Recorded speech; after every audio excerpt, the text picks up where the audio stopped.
Big Bird and the Lost Bear. One of Radar's button eyes hung loosely on a piece of thread. His coat was dirty, and a bit of stuffing was coming out of one of his ears.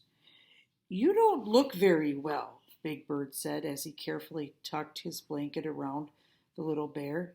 You had better stay in bed until I get back from my playgroup. Big Bird patted Radar on the head. Then he waved goodbye and hurried to playgroup. It was a busy morning. The class made sculptures out of clay. They colored pictures, played with blocks, and sang songs. It was Grover's turn to show and tell. He brought a book about baby animals, and the teacher read it to the class. When she finished, she said, Big Bird, next week is your turn to bring something for your show and tell. Oh, good, said Big Bird. I would like to bring my teddy bear, Radar. Then he remembered how Radar was looking earlier that morning. Except he hasn't been feeling very well, said Big Bird sadly. Maybe he will be better next week, said the teacher. Yes, said Big Bird, maybe he will.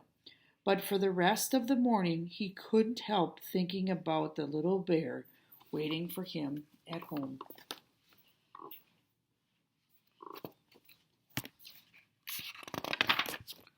When Big Bird got home from playgroup, he called out, Radar, I'm back. But Radar wasn't there. Big Bird looked under the blanket. I'm sure I left him here, said Big Bird, scratching his head. He looked in the nest again. He looked in his toy box and every drawer in his dresser. He looked on top of things and behind things and under things, but he couldn't find Radar. Big Bird was worried. Where could he have gone? He said. He thought about Radar's button eye hanging on a piece of thread and the stuffing coming out of his ear. That bear is in no shape to leave the nest. If I have to search every inch of Sesame Street, I will find him, said Big Bird.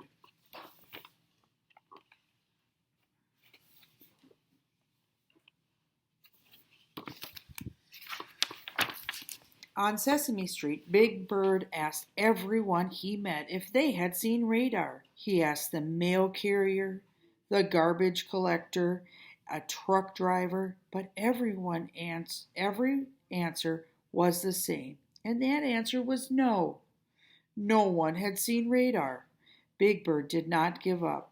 He asked Oscar, Ernie, and Bert. He asked Hooper's store and at Lou's Fix-It Shop.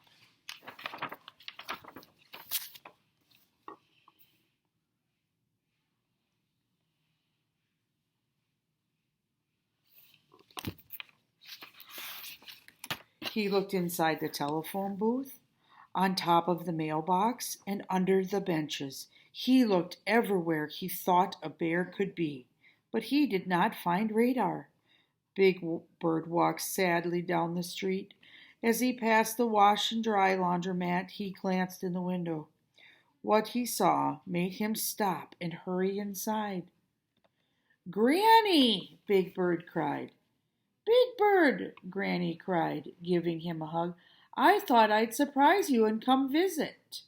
Radar didn't look too well, so I fixed him up and gave him a bath. I hope you weren't worried about him. I was, said Big Bird, but I'm not any more.